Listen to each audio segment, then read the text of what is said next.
Hello guys, today we'll see chemical properties of alkenes. So there are total 9 chemical properties of alkene. So we'll see one by one. First is addition of dihydrogen, or it is also known as hydrogenation reaction. So hydrogen is added and this is alkene ethene.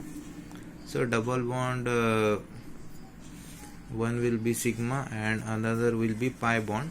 So pi bond is weaker compared to sigma bond, so it will break easily, and this hydrogen one will add to this carbon and another hydrogen will add to this carbon, so you'll get ethane as the product. Catalyst used for this reaction is Raney nickel. We can also use platinum palladium. They are for adsorption of hydrogen gas. Okay, hydrogen can't react directly with ethene, so adsorption of hydrogen is needed. For that Raney nickel is used. So pi bond is easy to break, so it breaks easily and hydrogen gets added. So addition of dihydrogen, that is H2, hydrogenation reaction, gives us ethane from ethene, and we can do it for any of the alkenes. Next one is addition of halogens. Similar to addition of hydrogen, halogens added similarly. So both are chlorine, so one of the chlorine attaches to this CH2, other chlorine attaches to this CH2. Again pi bond breaks, which is easy to cleave, and solvent is this carbon tetrachloride and reaction takes place at room temperature. Product obtained is 1,2-dichloroethane. So in exam question can be asked like this: how will you prepare 1,2-dichloroethane from ethene? So this is the reaction. Just 2 chlorine you have to add, and that pi bond breaks down and we'll get single bond. Same then propene. What will happen? One Br will come to this carbon and another Br will come to this carbon. So we'll get this as the product. Carbon tetrachloride is solvent and the reaction takes place at room temperature. So this is addition of halogen, similar to addition of hydrogen only. Next is addition of hydrogen halide. So hydrogen halides are HIH, Br, HCl. They are all hydrogen halides. Their reactivity is of this order. HI is highly reactive, second number HBr, and least reactive is HCl. So when ethene is treated with HBr, so again symmetrical alkene is there, ethene. So addition takes place. So H goes to this this carbon, Br goes to this carbon, or it can happen vice versa, but the product is same. Product will be ethyl bromide only or bromoethane only, because this alkene is symmetrical. So pi bond breaks, addition takes place, but this addition is symmetrical, so we'll get only one product, that is bromoethane. But if there is unsymmetrical alkene like hydrogenation and halogenation, these two are not same. H is different, Br is different. In hydrogen bromide both the atoms are different. So for unsymmetrical alkene we get two possible products. One will be this H goes to this carbon and Br goes to this carbon, and another product is Br goes to this and H goes to this terminal carbon. So why two products are there, and which will be the major product of them? So the second one, that is 2-bromopropane is the major product, and 1-bromopropane is minor product, and that is according to Markovnikov's rule. So Markovnikov's rule tells us that nucleophile, which is negative part of the reagent, attached to the carbon atom which carries less number of hydrogen atoms. So bromine is the nucleophile here. It is electron rich as compared to hydrogen.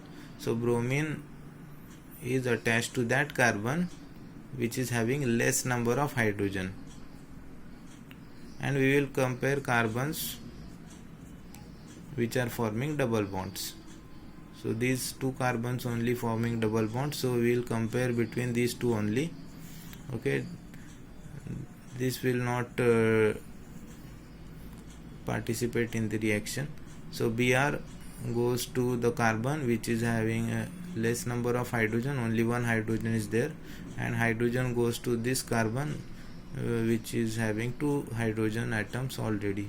So this is having more hydrogens and this one is having less hydrogen. So nucleophile attacks to that carbon which is having less number of hydrogen atoms, and 2-bromopropane will be the major product according to Markovnikov's rule. So this Markovnikov's rule can come for exam. You have to remember this Markovnikov's rule. Next is anti-Markovnikov rule. Same thing is there. What is the difference? On arrow there is benzoyl peroxide, or we can write any peroxide. So when in arrow peroxide is written, same reactions undergo anti-Markovnikov rule. So products are same, 1-bromo and 2-bromopropane, but 1-bromopropane is major here because of this peroxide effect. It is also known as Kharash effect or peroxide effect, or we can say anti-Markovnikov rule, and it is opposite to Markovnikov. So what we have applied for Markovnikov rule, we will apply exact opposite for anti-Markovnikov rule, and we will get 1-bromopropane as major product. So because of this, see here there is nothing written on arrow, so you can easily identify when Markovnikov's rule happen and when anti-Markovnikov. Here clearly peroxide is given on the arrow, so we have to follow anti-Markovnikov rule. Br goes to this CH2 and hydrogen goes to this CH. So we'll get 1-bromopropane as major product. Another example for this reaction, again Br goes to this CH2 and H goes to this middle carbon. Benzoyl peroxide is same thing is used. So this one will be the major product and this one will be the minor product according to anti-Markovnikov rule, peroxide effect or Kharash effect.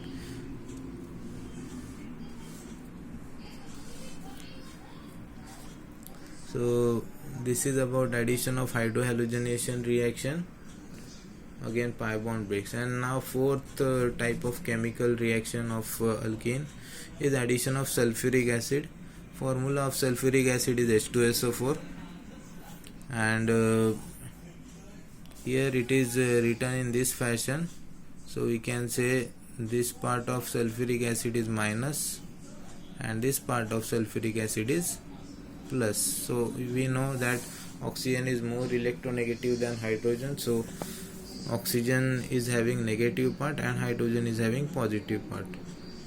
For symmetrical alkene we don't have to worry. Okay, hydrogen can go to any of the carbon and OSO3H can go to any of the carbon atom. And in next step water is added, and what happens, H2SO4 is regenerated and OH goes to where there is OSO3H. So we will get alcohol from alkene by addition of sulfuric acid. So it can come in preparation of alcohol. Okay, it can come in alcohol chapter also. Addition of sulfuric acid to alkene will give us alcohol by heating only. If alkene is not symmetrical, suppose this one is symmetrical and we'll get this product. If this alkene is not symmetrical, then what we'll use? We'll use Markovnikov rule. So this will be the nucleophile. It will attack to that carbon which is having less number of hydrogen atoms, and so the product forms like that. So for symmetrical alkene we don't need to apply anything. For unsymmetrical alkene we will apply Markovnikov's rule. The next is ozonolysis of alkenes. So addition of ozone to alkene, same thing, pi bond breaks. CCl4 is solvent used for this reaction. So this one is intermediate, ethylene ozonide will get, which is intermediate. Easy to remember, its structure is like a home. So 3 oxygen, 1, 2 and 3, and there are no bonds in between 2 carbons. And in next step, in the presence of zinc dust, water, this will break like this, and this will break like this, and this zinc takes this oxygen. So zinc oxide is the byproduct, and what remains? So this part is formaldehyde. Okay, just we have to combine these all things, and again this one is also formaldehyde. So we'll get 2 formaldehyde and zinc oxide as byproducts. So ozonolysis is performed to convert alkene into aldehyde and ketone. Here we get 2 aldehydes, 2 formaldehydes we get. It depends upon which type of alkene we are using. According to that we'll get the aldehydes and ketones. But every time ozonolysis give aldehydes and ketones only by using ozone and zinc dust. Next one is unsymmetrical alkene. So ozone, the same thing happens between double bond. CH3 is outside this structure of home is formed, and then this breakdown. So here we'll get CH3 C double bond OH. So acetaldehyde or ethanol will get, and here we'll get formaldehyde or methanol. Same zinc oxide will be the byproduct. So it depends upon alkene. So which alkene we are using, according to that we'll get the products. But we'll get aldehyde and ketone only by ozonolysis of alkene. The next reaction is hydroboration oxidation, and it is like anti-Markovnikov addition reaction, hydroboration oxidation. So there are 2 steps. In first step there is hydroboration, and in next step there is oxidation. So at last we'll get alcohol by hydroboration and oxidation. In between boron and hydrogen, boron is metal, so it will be positive, and hydrogens are non-metal, so they are negative. So hydrogen behaves as nucleophile here, and boron is electrophile here. And see here where hydrogen gets added. So hydrogen gets added to this carbon, and boron gets added to this. So this one is symmetrical alkene, so no problem. Hydrogen added to this carbon. 3 hydrogens are there, therefore we'll write 3. So 3 hydrogen gets added here, 6 alkenes, and boron is here. Then by adding hydrogen peroxide we'll get ethanol as the product.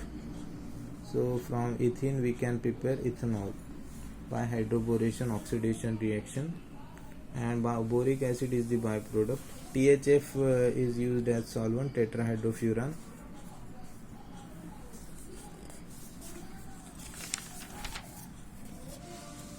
Okay, so that was for symmetrical. Unsymmetrical again will give hydroboration oxidation reaction. Next is polymerization. So from ethene we'll get polyethene. So this is ethene molecule, number of ethane, n number of ethane molecules can be added. In the presence of oxygen, high pressure and polymerization takes place. How can you write the polymer of ethene? So just draw first 2 CH2s for ethene, and then single bond in between them. Then draw the bracket and arrows or bonds we can say, and here draw the N, which is written here. So this one is polymer of ethene.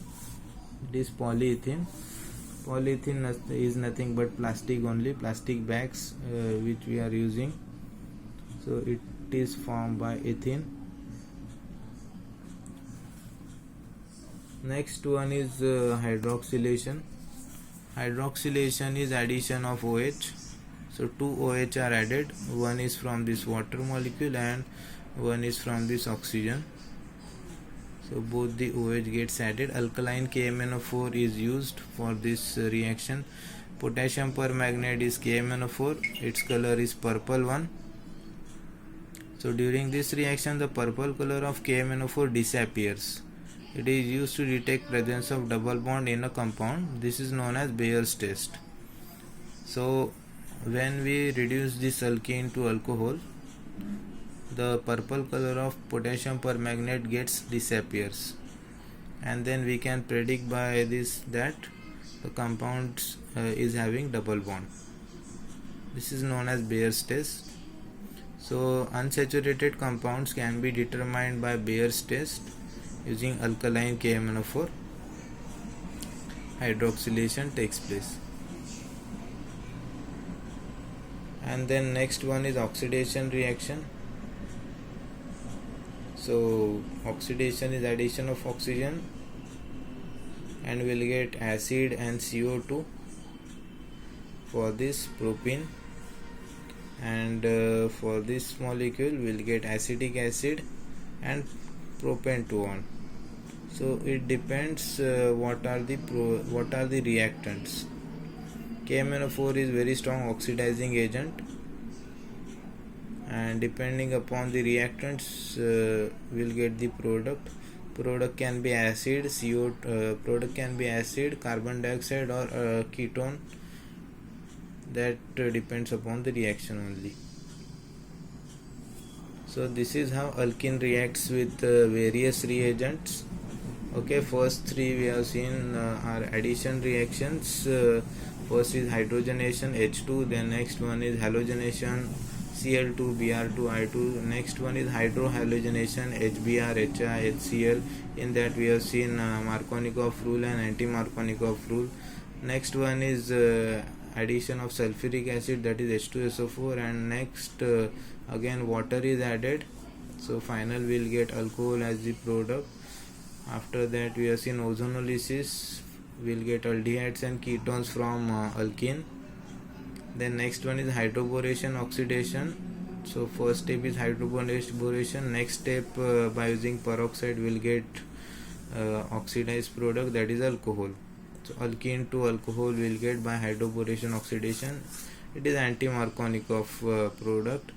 And after that we have seen polymerization reaction. So what is polymerization? Single molecule reacts within themselves to form a very large chain, which is known as polymer. So polymerization takes place. We have seen the example of ethene. Next one is hydroboration. Next one is hydroxylation, that is addition of OH, and last one is oxidation reaction. So that's it. Thank you for watching the video.